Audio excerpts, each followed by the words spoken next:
Hello dear students, good morning, very very good morning. आज हम जो डिस्कस करने वाले हैं वो एसआई का जो एग्ज़ाम हुआ था 2016 वाला, उसके आंसर की के बारे में अपन चर्चा करने वाले हैं। तो ये एसआई का जो पेपर था इसका बहुत अच्छा लेवल था और अच्छा क्वेश्चन भी बने थे। ठीक है। और हाल ही के अंदर एसआई की नई वैकेंसी पे आने वाली है, तो आपको इस पेपर को ज़रूर देखना चाहिए भी किस टाइप का किस लेवल का पेपर था। तो चलो शुरू करते हैं, पहले क्वेश्चन की ओर बढ़ते, ज़्यादा टाइम वेस्ट नहीं करते। आप अगर मेरे इस चैनल पर नए हो तो ज़रूर मेरे चैनल को सब्सक्राइब भी करना और अपने मित्रों के साथ इसे शेयर भी करना। तो पहले क्वेश्चन की ओर बढ़ते हैं। पहला क्वेश्चन हमारा क्या है? चौहान राजवंश में निम्नलिखित शासकों को कालाना क्रम व्यवस्थित करना आपको। ठीक है, कालाना क्रम के अनुसार व्यवस्थित करना है। तो एक पृथ्वीराज फर्स्ट, अजयराज, अरुणोराज और विग्रहराज चतुर्थ। ठीक है, विग्रहराज चतुर्थ। सबसे पहले जो आया था वो पृथ्वीराज फर्स्ट आया था, फिर अजयराज आया था, फिर अरुणोराज आया था, फिर विग्रहराज चतुर्थ आया था। इसका जो राइट आंसर हो जाएगा ऑप्शन नंबर फोर्थ होगा भाई। ठीक है, क्लियर हो जाएगा आपका बिल्कुल। सबसे पहले पृथ्वीराज फर्स्ट, फिर अजयराज आया था, फिर अरुणोराज आया था, फिर विग्रहराज आया था। नेक्स्ट अगले क्वेश्चन की ओर चलते हैं। अगला क्वेश्चन क्या हमारा? उस नेता को पहचानिए जो जयपुर प्रजामंडल में सक्रिय नहीं था, यानी जिनका संबंध जयपुर प्रजामंडल में नहीं था। तो ये प्रयागराज भंडारी, ऑप्शन नंबर 3 आपका राइट आंसर हो जाएगा बिल्कुल। रामकरण जोशी, दौलतमल भंडारी, देवीशंकर तिवारी ये बिल्कुल सक्रिय थे। और इनमें से जैसे रामकरण जोशी और दौलतमल भंडारी तो आज़ाद मोर्चा से जुड़े हुए भी थे कि आज़ाद मोर्चा के जो संस्थापक थे 1942 में कौन थे? वो बाबा हरीशचंद्र थे। उनके सदस्य थे 3 सदस्य, एक तो रामकरण जोशी और दौलतमल भंडारी, और बाकी देवीशंकर तिवारी का संबंध जयपुर प्रजामंडल से था। नेक्स्ट अगले क्वेश्चन की ओर देखते हैं। अगला क्वेश्चन क्या है? कुशासन के आधार पर डलहौजी ने निम्नलिखित में से किस राज्य को ब्रिटिश साम्राज्य में शामिल किया था? तो इसका जो राइट आंसर हो जाएगा अवध को शामिल किया था। किसे शामिल किया था भाई? अवध को शामिल किया था। बोला कि आपका शासन सही नहीं है, मतलब कुशासन यानी मतलब शासन चलाने की क्षमता नहीं है, इसलिए फिर अवध को अपने ब्रिटिश साम्राज्य के अंदर शामिल कर लिया था। नेक्स्ट अगला बात करते हैं, निम्नलिखित में से कौन सा सुमेलित नहीं है? थेवाकला प्रतापगढ़ सुमेलित है, मीनाकारी जयपुर सुमेलित है, अजरक प्रिंट सांगानेर सुमेलित नहीं है भाई। अजरक प्रिंट सांगानेर का नहीं। ठीक है, अजरक प्रिंट कहाँ है? बिल्कुल ये बाड़मेर का अजरक प्रिंट, तो सांगानेर का कैसे हो सकता है? टेराकोटा शिल्प मोलेला, ये बिल्कुल सही है। ठीक है, तो इसका जो राइट आंसर हो जाएगा ऑप्शन नंबर 3 हो जाएगा आपका। नेक्स्ट अगले क्वेश्चन की ओर बढ़ते हैं। अगला क्वेश्चन क्या है? सुमेलित करना आपको, एक तरफ लेखक दिया हुआ, एक तरफ पुस्तक की सूची दी हुई। तो अपन देखते हैं सबसे पहले जो सुमेलित करते हैं, करणिदान की जो पुस्तक है वो कौन सी है? सूरज प्रकाश हो जाएगी। श्यामल दास का जो वीर विनोद हो जाएगा आपका क्लियर। और मुणोत नैन्सी की मारवाड़ प्रज्ञा विगत हो जाएगी। और सूर्यमल मिश्रण का वंश भास्कर हो जाएगा। तो ये बिल्कुल सुमेलित हो गया। आपका जो राइट आंसर होगा वो 4312, 4312 चेक कर लो कहाँ है। 4312 अगर मैं देखूँ तो ऑप्शन नंबर 2 में दिख रहा है 4312। नेक्स्ट अगले क्वेश्चन की ओर बढ़ते हैं। अगला क्वेश्चन क्या है? निम्नलिखित में से कौन सा मंदिर गुज्जर प्रत्याहार वास्तुशैली का नहीं है, ये आपको बताना है। तो इसका जो राइट आंसर हो जाएगा ऑप्शन नंबर 4 होगा भाई। ठीक है, चार चौमा शिव मंदिर ये गुप्त कालीन है, ना कि गुज्जर प्रत्याहार कालीन। किराड़ू सोमेश्वर मंदिर ये बाड़मेर में पड़ जाता है। ठीक है, ओसिया का सूर्य मंदिर जोधपुर में पड़ जाता है। गोट मांगलोद का दधी माता का मंदिर ये नागौर के अंदर है। ठीक है, नेक्स्ट अगले क्वेश्चन की ओर बढ़ते हैं। अगला क्वेश्चन क्या है? वह नृत्य शैली जो ग्रास्य जनजाति से संबंधित नहीं है, ये आपको बताना है। तो ग्रास्य जनजाति से संबंधित नहीं है, तो ऑप्शन नंबर 3 जो गंवरी है ये भीलों का लोक नृत्य है, ना कि ग्रास्य जनजाति का। तो इसका जो राइट आंसर हो जाएगा ऑप्शन नंबर 3 होगा। ठीक है, अच्छे लेवल का पेपर था वैसे, अच्छे क्वेश्चन पूछे गए थे। ठीक है, और यही क्वेश्चन है जो कि आपके आगामी जो नेक्स्ट एग्जाम है उसमें ज़रूर वापस से रिपीट होंगे। तो आप ज़रूर इन क्वेश्चनों के नोट्स तैयार करें और अपने आप को अगले एग्जाम के लिए तैयार करें। निम्नलिखित में से कौन सी ढूंढाड़ी की उपबोली नहीं है, ये आपको बताना है। देखो तोरावटी भी है, राजावटी भी है, नागरचोल भी है, लेकिन राठी जो है ये ढूंढाड़ी की उपबोली नहीं है, क्योंकि राठी जो बोली बोली जाती है वो मेवाती इलाके के अंदर बोली जाती है। ठीक है, और ये मेवाती भाषा है की उपबोली है। नेक्स्ट अगले देखते हैं। अगला क्वेश्चन क्या? कंपनी अधिकारी जिसकी 1857 क्रांति के दौरान कोटा में हत्या की गई थी। तो कोटा के अंदर जिसकी हत्या की गई थी वो मेजर बर्टन की गई थी। किसकी की गई थी? मेजर बर्टन की हत्या की गई थी। और मॉक मोशन की बात करें, अब मॉक मोशन की जो हत्या की गई थी वो जोधपुर के अंदर की गई थी। ठीक है, नेक्स्ट स्वर्ण नगरी हॉल किस जैन मंदिर का भाग है, ये आपको बताना है। तो स्वर्ण नगरी हॉल जो है वो नसिया मंदिर अजमेर का भाग है। ऑप्शन नंबर ए आपका राइट आंसर हो जाएगा, नसिया मंदिर अजमेर। ये सोनी जी के नसिया के नाम से इसे जाना जाता है। 1870 में सोनी जी के नसिया का नाम मूलचंद सोनी द्वारा करवाया गया था, ये भी आपको याद रखना है। अगला क्वेश्चन, एक तरफ आपको कैलेंडर दिए गए, एक तरफ आपको प्रारंभिक वर्ष दे दिए गए, आपको मिलाना है। ठीक है, इसको मैच करना है। तो शुरू करते, सबसे पहले हुआ था शक संवत। शक संवत अपना आया था 78 ईस्वी में, ठीक है। विक्रम संवत 57 ईसा पूर्व आया था, ठीक है। हिजरी संवत 622 में आया था, और गुप्त संवत जो आया था आपका, वो आया था 309 ईस्वी के अंदर, 309 ईस्वी के अंदर। तो 11 का जो राइट आंसर हो जाएगा वो बिल्कुल ऑप्शन नंबर 2 होगा। ऑप्शन नंबर 2 आपके सामने 4312, 4312 आपका राइट आंसर हो जाएगा। नेक्स्ट, राजस्थान के प्रारंभिक मध्यकाल के राज्यों में अक्सपटलिक की जिम्मेदारी थी। तो राजस्थान के प्रारंभिक मध्यकाल में राज्यों में अक्सपटलिक की जिम्मेदारी थी। बहुत अच्छा क्वेश्चन है और रियर, बहुत कम लोगों ने देखा था, फर्स्ट बार बना, तो इसे अच्छे से देखना। ये जो मुख्य लेखा अधिकारी के रूप में काम करते थे, उन्होंने अक्सपटलिक की जिम्मेदारी रहती थी, ठीक है। यानी अक्सपटलिक के नाम से जो जाना जाता था, मुख्य लेखा अधिकारी, जैसे इंग्लिश में बात कर ले तो चीफ अकाउंट ऑफिसर, ठीक है। नेक्स्ट अगले क्वेश्चन की ओर बढ़ते हैं। अगला क्वेश्चन क्या हमारा, निम्नलिखित आंदोलन को आरोही कालक्रम के अनुसार आपको जमाना है। आरोही कालक्रम के अनुसार आपको जमाना है, ठीक है। तो सबसे पहले जो आया था वो होम रूल आंदोलन, ठीक है। कब आया था ये भी मैं बता देता हूँ, 1916 में, 16 में, ठीक है। फिर आया आपका खिलाफत आंदोलन, ठीक है। खिलाफत आंदोलन 1920-21 में। फिर आपका आया 7 नवी का आंदोलन। फिर आया आपका भारत छोड़ो आंदोलन। तो इसका जो राइट आंसर हो जाएगा ACBD, ACBD, यानी ऑप्शन नंबर 4 आपका राइट आंसर हो जाएगा। भारत छोड़ो 1942 में आ गया, 7 नवी का 1930 के अंदर था। तो यह पूरा क्लियर करवा दिया मैंने आपको, ठीक है। नेक्स्ट अगला क्वेश्चन देख लेते हैं। अगला क्वेश्चन क्या है हमारा, मुगल काल में लीलावती पुस्तक को फारसी भाषा में अनुवाद किसने किया था, ये आपको बताना है। तो बहुत अच्छा क्वेश्चन, इसको जो किया था अब्दुल फैजी ने किया था, अब्दुल फैजी ने। ऑप्शन नंबर 4 आपका राइट आंसर हो जाएगा, बिल्कुल अब्दुल फैजी ने किया था, ठीक है। नेक्स्ट, मुगलों से वैवाहिक संबंध करने वाला प्रथम राजपूत राज परिवार कौन सा था, ये आपको बताना है। तो 15 का जो राइट आंसर हो जाएगा वो कौन सा था, कच्छावा था भाई। कौन सा था, कच्छावा। ऑप्शन नंबर 3 आपका राइट आंसर हो जाएगा, ठीक है, कच्छावा। और यही अगर ये आ जाता कि भाई शेर सूर्यवंश, सूर्यवंश से जो राजपूत वैवाहिक संबंध स्थापित करने वाला था वो राठौड़ था, सबसे पहले मालदेव ने किया था, ठीक है। नेक्स्ट अगले क्वेश्चन को देखते हैं। अगला क्वेश्चन क्या है, कोप 23 कोप 23वां कॉन्फ्रेंस ऑफ पार्टी आयोजित हुआ था, कहाँ आयोजित हुआ था आपको बताना है। तो 16 का जो राइट आंसर हो जाएगा वो बिल्कुल बॉन में हुआ था। कहाँ हुआ था भाई, बॉन में, ठीक है। ऑप्शन नंबर 2 आपका राइट आंसर हो जाएगा। बोरट का पठार यहाँ अवस्थित है। तो बोरट का पठार जो अवस्थित है वो आपको बताना। उदयपुर के उत्तर पश्चिम में कुंभलगढ़ से गोगुंदा तक बोरट के पठार फैला हुआ है। ऑप्शन नंबर 1 आपका बिल्कुल राइट आंसर हो जाएगा। बोरट का पठार है जो ये जल विभाजक का कार्य करता है, एक तरफ बंगाल की खाड़ी की नदियों को बांट देता है, एक तरफ अरब सागर की नदियों को बांट देता है। नेक्स्ट अगला देखते हैं, जैव विविधता हॉट स्पॉट सैक्यूलेंट कारो अवस्थित है, कहाँ अवस्थित है आपको बताना। तो 18 का जो राइट आंसर हो जाएगा वो अफ्रीका में, कहाँ है भी। ऑप्शन नंबर 4 आपका राइट आंसर हो जाएगा। नेक्स्ट अगले क्वेश्चन की बात करते हैं। अगला क्वेश्चन क्या है, 2011 की जनगणना के अनुसार निम्नलिखित में से किन जिलों समूह में सबसे कम महिला साक्षरता दर अंकित किया गया है, आपको बताना। बहुत ही अच्छा क्वेश्चन था। सबसे कम तो है जैसलमेर, उसके बाद सिरोही, जालोर और बाड़मेर की थी। सबसे कम जैसलमेर की, फिर सिरोही की, फिर जालोर की, फिर बाड़मेर की। तो ऑप्शन नंबर 3 इसका राइट होना चाहिए। हाँ, सबसे कम जैसलमेर, फिर सिरोही, फिर जालोर, फिर बाड़मेर। बिल्कुल ऑप्शन नंबर 3 आपका राइट आंसर होगा। नेक्स्ट, उस पलता दर्रा किसके मध्य स्थित है, ये आपको बताना है। तो 20 का जो राइट आंसर हो जाएगा वो चिल्ली और अर्जेंटीना के मध्य है। उस पलता दर्रा का स्थित है, चिल्ली और अर्जेंटीना के मध्य स्थित है। नेक्स्ट अगले क्वेश्चन की ओर बढ़ते हैं गाइस। राजस्थान में लौटते हुए मानसून की ऋतु कौन सी है, ये आपको बताना है। जुलाई से अगस्त, जनवरी से फरवरी, मार्च से जून, अक्टूबर से दिसंबर तक। तो 21 का जो राइट आंसर है अक्टूबर से दिसंबर तक, ठीक है। ऑप्शन नंबर 3 आपका राइट आंसर हो जाएगा। नेक्स्ट अगला क्वेश्चन देखते हैं। अगला क्वेश्चन क्या है, फॉरेस्ट सर्वे ऑफ इंडिया द्वारा जारी स्टेट ऑफ फॉरेस्ट रिपोर्ट 2017 के अनुसार कुल वन क्षेत्र है। तो इसका जो राइट आंसर हो जाएगा बिल्कुल 22 का जो राइट आंसर हो जाएगा 2 नंबर, 9.57%। लेकिन वर्तमान में आंकड़े बदल दिए गए। 2021 वाली रिपोर्ट आ गई, उसके अनुसार जो कुल वन क्षेत्र हो गया राजस्थान में 9.60% हो गया। याद रखना आपको कितना, 9.60% हो गया, ठीक है, 9.60% हो गए। और सर्वाधिक वन जो है वो उदयपुर के अंदर है, ठीक है। कितना है, 2353 किलोमीटर में फैला हुआ है, ठीक है, यानी 2353 किलोमीटर में फैला हुआ है।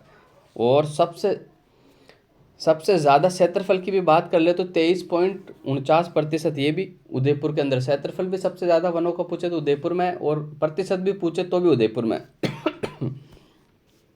एक छोटी सी ट्रिक बता देता हूँ मैं जिलों की वजह से आपको याद रखने के लिए। देखो, एक तो यूपीएससी अपना, ठीक है, याद रखना। प्रतिशत का मामला हो तो यूपीएससी आपको याद रखना, यूपीएससी। और क्षेत्रफल का मामला हो तो यूएपीबी याद रखना आपको, यूएपीबी। उदयपुर, प्रतापगढ़, सिरोही और करौली ये प्रतिशत के हिसाब से सबसे ज़्यादा वन हो गया इसमें। जबकि क्षेत्रफल के हिसाब से देखें तो उदयपुर, अलवर, प्रतापगढ़ और बारां। ठीक है, क्लियर हो गया आपका।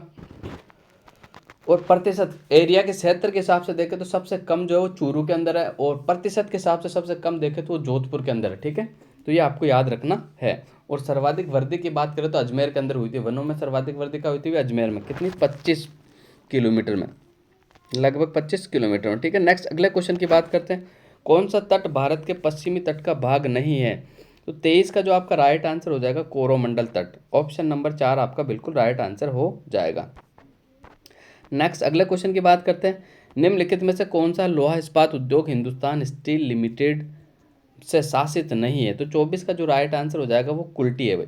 ऑप्शन नंबर 3 आपका राइट आंसर हो जाएगा कुल्टी। ठीक है, नेक्स्ट सेलवास का क्या अर्थ है? सेलवास का क्या अर्थ है आपको बताना है। तो सेलवास जो है सघन भूमध्य रेखीय वन अथवा वर्षा वन को सेलवास कहा जाता है। ठीक है, ऑप्शन नंबर ए आपका बिल्कुल राइट आंसर हो जाएगा। नेक्स्ट अगले क्वेश्चन की बात करते हैं। अगला क्वेश्चन क्या है?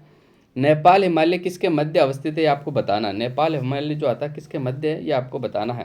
तो 26 का जो आपका राइट आंसर हो जाएगा वो काली नदी और तीस्ता नदी के मध्य स्थित है। कौन सी नदी? काली नदी और तीस्ता नदी के मध्य स्थित है, यानी ऑप्शन नंबर 3 आपका राइट आंसर हो जाएगा। ठीक है, नेक्स्ट अगले क्वेश्चन की ओर बढ़ते। अगला क्वेश्चन क्या है? भारत में पाए जाने वाले अधिकांश लोह धातु किस किस्म का है ये आपको बताना है। तो भारत में जो पाया जाता है अधिकांश लोह किस्म कौन से किस्म का है? बिल्कुल आपका हेमेटाइट। ऑप्शन नंबर 1 बिल्कुल राइट आंसर हो जाएगा। ठीक है, नेक्स्ट अगले क्वेश्चन की ओर बढ़ते हैं। अगला क्वेश्चन क्या है? इसमें सबसे अच्छी जो लोहा की जो किस्म होती है वो मैग्नेटाइट होती है, सबसे अच्छी। नेक्स्ट, निम्नलिखित में से कौन सा राज्य 2016 से 17 में कॉफ़ी का सबसे बड़ा उत्पादक था? तो 28 का जो सही आंसर हो जाएगा बिल्कुल ऑप्शन नंबर 2 है। ठीक है, ऑप्शन नंबर 2। और वर्तमान की भी मैं अगर बात कर लूँ तो वर्तमान के अंदर जो कि 2022 के अंदर भी कॉफ़ी का सबसे बड़ा उत्पादक है वो कर्नाटक की, लगभग 53%। भारत के अंदर जो 82,000 टन कॉफ़ी का उत्पादन होता है उसमें से 53% कर्नाटक करता है। ठीक है, उसके अलावा 28% जो है 28% वो केरला करता है, 28% केरला करता है और 11% तमिलनाडु करता है। तो वर्तमान में भी जो सबसे ज़्यादा कॉफ़ी का उत्पादन करता है वो कर्नाटक ही करता है। ठीक है, नेक्स्ट अगले क्वेश्चन की बात कर ले। अगला क्वेश्चन, रूर औद्योगिक प्रदेश अवस्थित है? तो 29 का जो सही आंसर हो जाएगा ऑप्शन नंबर 3 जर्मनी में।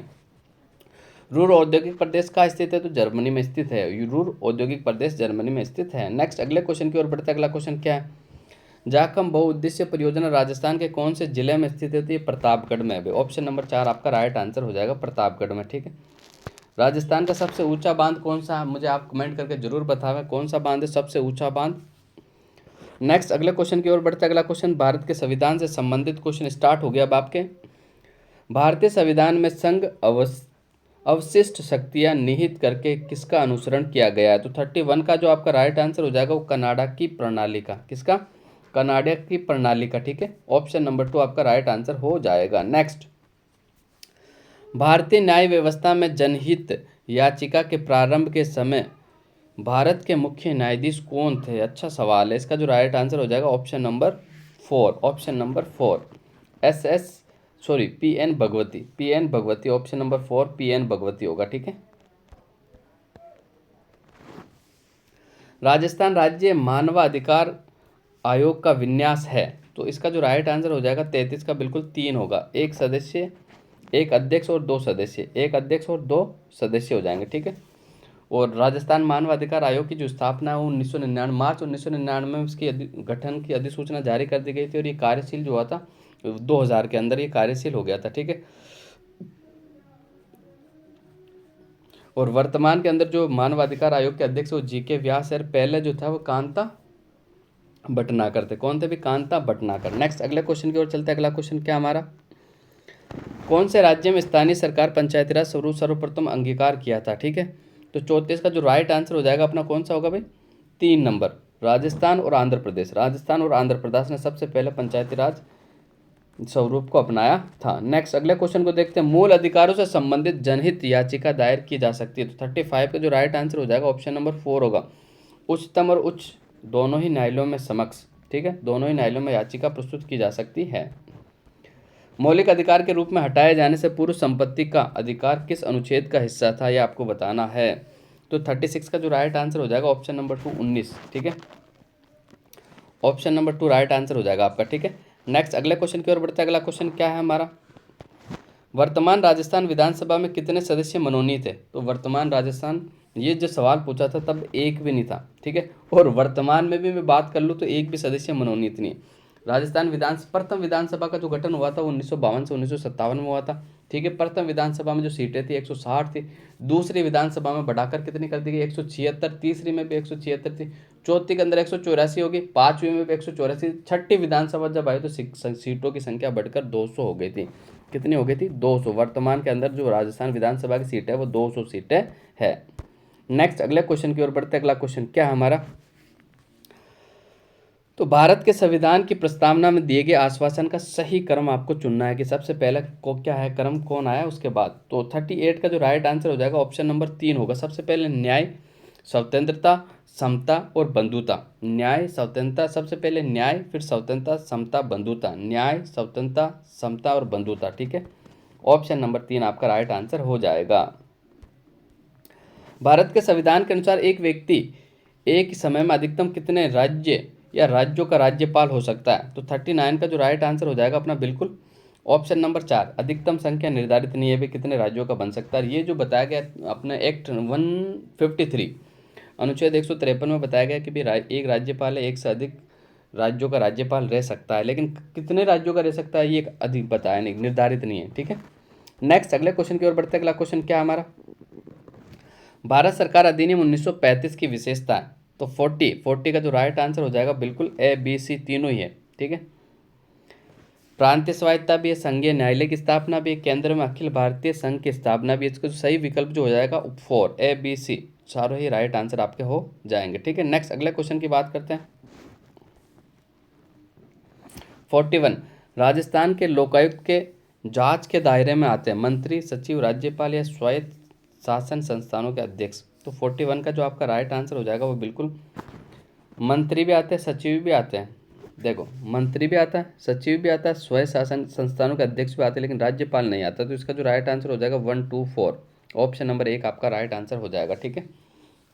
लोकायुक्त जो अधिनियम आया था वो 1973 में आया था, ठीक है। और राजस्थान के जो प्रथम लोकायुक्त थे वो ID दुआ थे। और वर्तमान के अंदर कौन है? वर्तमान के अंदर जो पी के लोरा वर्तमान के अंदर राजस्थान के लोकायुक्त है, ठीक है। और प्रथम जो थे ID दुआ थे, ठीक है, ये आपको याद रखना है। नेक्स्ट अगले क्वेश्चन की ओर बढ़ते हैं। अगला क्वेश्चन क्या है? भारत की संविधान सभा का निर्माण कैसे किया गया ये आपको बताना है। तो 42 का जो अपना राइट आंसर हो जाएगा वो बिल्कुल 1935 में स्थानीय प्रांतीय विधानसभा के सदस्यों द्वारा प्रत्यक्ष चुनाव विधि से, लेकिन इसको RPSC ने डिलीट कर दिया गया था, ठीक है। क्या कारण रहा ये आप जरूर देखना। इसको डिलीट कर दिया गया तो मैं इस क्वेश्चन की चर्चा आपसे नहीं करूंगा। राजस्थान मंत्री परिषद में न्यूनतम संख्या हो सकती है आपको बताना। न्यूनतम कितनी संख्या हो सकती है ये आपको बताना है। तो 43 का जो राइट आंसर हो जाएगा न्यूनतम जो संख्या होती है 11+1, ठीक है। ऑप्शन नंबर 2 बिल्कुल राइट हो जाता है। न्यूनतम मंत्रियों की संख्या कितनी हो सकती है? 12। और अधिकतम बात करें अपन तो अधिकतम जो होती है वो 29+1 30 हो सकते हैं। उसके अंदर मुख्यमंत्री भी शामिल होता है। मुख्यमंत्री सही तो बता रहा हूँ मैं आपको, ठीक है। 15% निकाल लो अपन, ठीक है। 15% निकाल लो 200 का। 15% मैं आपको निकाल के बता देता हूँ, ठीक है। 15/100 और ये 200 अपना हो गया, ठीक है। 2 जीरो से 200 हो गया, 2 जीरो से 2 जीरो काट दी, 15 को 2 30 हो जाएंगे। टोटल मंत्री कितने हो सकते हैं? मुख्यमंत्री सहित 30 हो सकते हैं, ठीक है। 31 मत करना, आप गलत हो जाएगा। नीचे दिए गए वाक्यों का ध्यान से पढ़िए। तो भारतीय संसद के दोनों सदनों में गतिरोध की स्थिति में संयुक्त बैठक का प्रावधान है। संयुक्त बैठक मात्र सामान्य विधेयक पर बुलाई जा सकती है। और संविधान संशोधन विधेयकों में संयुक्त बैठक का प्रावधान अनुच्छेद 102 में वर्णित है। तो 44 का जो अपना राइट आंसर हो जाएगा वो बिल्कुल 1 और 2 जो है सही कथन है, ठीक है। 4 आपका राइट आंसर हो जाएगा। 1 भी सही, 2 सही, लेकिन तीसरा आपका सही नहीं है। नेक्स्ट अगले क्वेश्चन की ओर चलते हैं। अगला क्वेश्चन क्या है? भारतीय जनसंघ के संस्थापक कौन थे? भारतीय जनसंघ के जो संस्थापक थे वो श्यामा प्रसाद मुखर्जी थे। कौन थे भाई? श्यामा प्रसाद मुखर्जी थे। ठीक है, श्यामा प्रसाद मुखर्जी। नेक्स्ट अगले क्वेश्चन की ओर बढ़ते हैं। अगला क्वेश्चन क्या हमारा,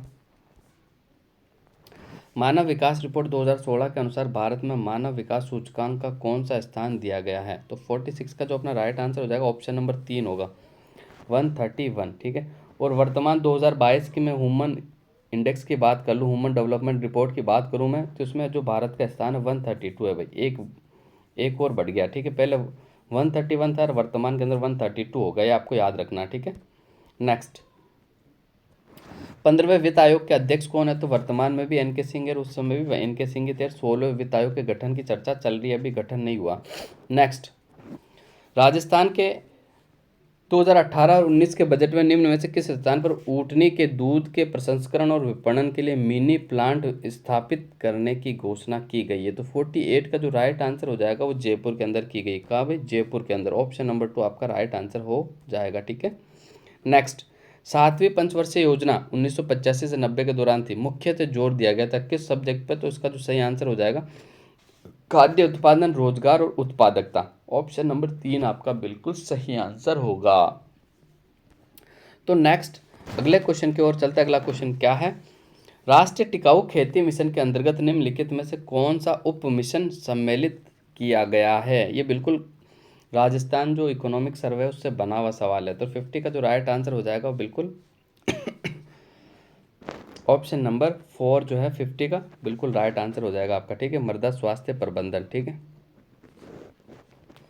तो मृदा स्वास्थ्य प्रबंधन को शामिल किया गया है। नेक्स्ट अगले क्वेश्चन की ओर बढ़ते हैं। अगला क्वेश्चन क्या है, बिल्कुल 51 क्वेश्चन पे चलते हैं। भारत में वस्तु और सेवा कर लागू किया गया, यानी जीएसटी कब लागू किया गया था? ठीक है, goods and service tax, GST कब इम्प्लीमेंट किया गया था इंडिया के अंदर? तो बिल्कुल आपको मैं बता दूं कि इसका जो राइट आंसर हो जाए 1 जुलाई 2017 को, 1 जुलाई 2017 को जीएसटी लागू कर दिया गया था भारत के अंदर। राजस्थान के पश्चिमी जिलों में गरीबी उन्मूलन हेतु कौन सी एजेंसी ने पहल की है? तो 52 का राइट आंसर हो जाएगा वो कृषि विभाग के लिए अंतर्राष्ट्रीय कोष IFAD और Ratan Tata trust. Option number A आपका बिल्कुल राइट आंसर हो जाएगा, फर्स्ट वाला।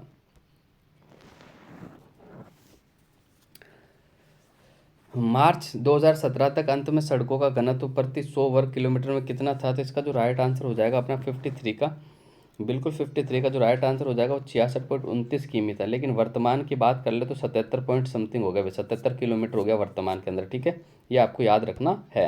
नेक्स्ट अगले क्वेश्चन की ओर बढ़ते हैं। अगला क्वेश्चन क्या है, निम्नलिखित में से कौन भारत में राजकोषीय नीति का निर्माण करता है? तो 54 का जो आपको राइट आंसर हो जाएगा वित्त मंत्रालय करता है। कौन करता है? वित्त मंत्रालय। ठीक है, नेक्स्ट अगले क्वेश्चन की ओर बढ़ते हैं। राजस्थान में राष्ट्रीय आयुष मिशन का उद्देश्य क्या है? तो यह बताना आपको। ठीक है, तो इसका जो राइट आंसर हो जाएगा राष्ट्रीय आयुष मिशन राज्य में आयुर्वेदिक, होम्यो, यूनानी, योगा, प्राकृतिक चिकित्सा पद्धतियों का विकास करना। ऑप्शन नंबर 3 आपका बिल्कुल राइट आंसर हो जाएगा। नेक्स्ट, वर्ष 2017-18 में भारत के सकल मूल्य वर्धन GVA के अंतर्गत सेवा क्षेत्र का अंश कितना था? ये आपको बताना। तो 56 का जो राइट आंसर हो जाएगा वो 55.2% था। कितना था? 55.2%। नेक्स्ट अगले क्वेश्चन में देखते हैं। अगला क्वेश्चन क्या है, परंपरागत कृषि विकास योजना का मुख्य उद्देश्य क्या है? ये आपको बताना है। तो 57 का जो राइट आंसर हो जाएगा ऑप्शन नंबर 2 जैविक खेती को प्रोत्साहित करना, जैविक खेती को प्रोत्साहित करना। नेक्स्ट अगले क्वेश्चन की ओर बढ़ते हैं। निम्नलिखित में से किस कोष का उपयोग भारत सरकार के द्वारा अप्रत्याशित व्यय को पूरा करने के लिए किया जाता है? तो 58 का जो आपका राइट आंसर होगा वो आकस्मिक नीति। ठीक है, आकस्मिक नीति यानी कॉन्टीजेंसी फंड। नेक्स्ट, राजस्थान मुख्यमंत्री राजश्री योजना की घोषणा किस बजट में की गई थी? आपको बताना है। तो 59 का जो आपका राइट आंसर हो जाएगा बिल्कुल 2016-17 में की गई थी। कब की गई थी? 2016-17 में की गई थी। ठीक है, 2016-17 में की गई थी। देखो इसका मैं पूरा ही आपको बता देता हूँ। राजश्री योजना की मैं बात करूँ तो राजश्री योजना जो है ना कब लागू की गई थी? तो ये 1 जून 2016 को लागू की गई थी। इसके अनुसार जो महिला है उसको 50,000 राशि, अधिकतम 50,000 राशि दी जाती है। ठीक है, अधिकतम 50,000 की राशि दी जाती है। और इसके अंदर बालिका जो होती है, देखो जब बालिका उम्र के अनुसार सारे टीके लगवा लेती है तब 2,500 मिलती है। 6 किस्तों में दिए जाते हैं ये 50,000 पूरा, तो टीके पूरे लगवाने पर 2,500।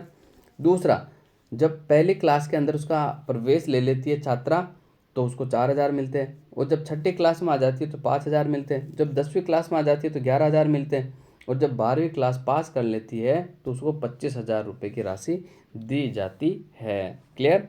तो ये आपको याद रखना है। नेक्स्ट अगला देखते हैं। निम्नलिखित राजकोषीय उपायों में अर्थव्यवस्था को मंदी से उभारने के लिए प्रयुक्त किया जाता है। तो 60 का जो बिल्कुल राइट आंसर हो जाएगा वो सरकारी व्यय में वृद्धि करना, सरकारी व्यय में वृद्धि करना। ठीक है, तो ये आपके इसके बाद जो है साइंस के क्वेश्चन स्टार्ट हो गए। यही तक राजस्थान जीके थे, इसके बाद देख लेते हैं ये एक आध क्वेश्चन और है, ये भी ये देख लेते हैं। चलो ठीक है, कौन सा वर्ष अंतर्राष्ट्रीय जैव विविधता वर्ष घोषित किया गया था? 62 का जो राइट आंसर हो जाएगा ऑप्शन नंबर 2, 2010 में घोषित किया गया था। कब भाई? 2010 के अंदर घोषित किया गया था। ठीक है, फिर ये आपका साइंस का क्वेश्चन आ गया। इसके बाद अगले देख लेते हैं अपन, ये जैसे करंट के सवाल है जो देख ही लेते हैं। 15 फरवरी 2017 को भारतीय अंतरिक्ष अनुसंधान संगठन इसरो ने सतीश धवन स्पेस सेंटर हरिकोटा से रिकॉर्ड 104 उपग्रहों का सफलतापूर्ण प्रमोचन प्रक्षेपण किया है। परमोचक वाहन जिसे इस कार्य के लिए प्रयुक्त किया गया था वह था, तो 65 का जो आपका राइट आंसर हो जाएगा PSLV-C-37, ऑप्शन नंबर 3 आपका राइट आंसर, PSLV-C-37। मोबाइल संचार में 4G तकनीक में जे अक्षर निम्नलिखित में से किस शब्द हेतु प्रयुक्त किया गया? तो जनरेशन हेतु प्रयुक्त किया गया, ऑप्शन नंबर 4 आपका राइट आंसर हो जाएगा। ठीक है, नेक्स्ट अगले देखते हैं अपन, अगला क्वेश्चन कोई पूछा गया हो तो। भारत ने अपने रक्षा मंत्रालय तो लड़ाकू विमान राफेल के क्रय की प्रक्रिया कर रहा है। इन लड़ाकू विमान का उद्गम देश कौन सा है? यानी राफेल जो है कहाँ बनाया जाएगा? तो 69 का जो अपना राइट आंसर हो जाएगा वो कहाँ बनाया जाएगा? फ्रांस से बनाया जाएगा, और राफेल अपन ने कहाँ से लिए? फ्रांस से लिए। ठीक है, नेक्स्ट अगला क्वेश्चन देख लेते हैं। भारत के प्रधानमंत्री जनवरी 2018 में HPCL राजस्थान लिमिटेड का उद्घाटन राजस्थान के किस जिले में किया था? तो 71 का जो राइट आंसर हो जाएगा वो बाड़मेर में किया था। क्या किया था भाई? बाड़मेर में। पचपदरा रिफाइनरी का जो उद्घाटन किया था वो बाड़मेर में किया था। और बाड़मेर में HPCL और राजस्थान लिमिटेड का जो रेशियो है वो भी आपको याद रखना, 74-26, 74 और 26। ठीक है, ये आपको याद रखना है, ये आपको याद रखना है। क्लियर हो गया आपका? नेक्स्ट, ये फिर आपके साइंस के सारे सवाल स्टार्ट हो गए। तो आज की क्लास को हम यही समाप्त करते हैं। अगले सेशन में आपसे फिर मुलाकात होगी। अगर आप नए हो तो मेरे इस चैनल को ज़रूर सब्सक्राइब करना और अपने मित्रों से शेयर भी करना। कल फिर से अपन एक नए पेपर के साथ मैं आपसे रूबरू होऊंगा। आज के लिए बस इतना ही, धन्यवाद।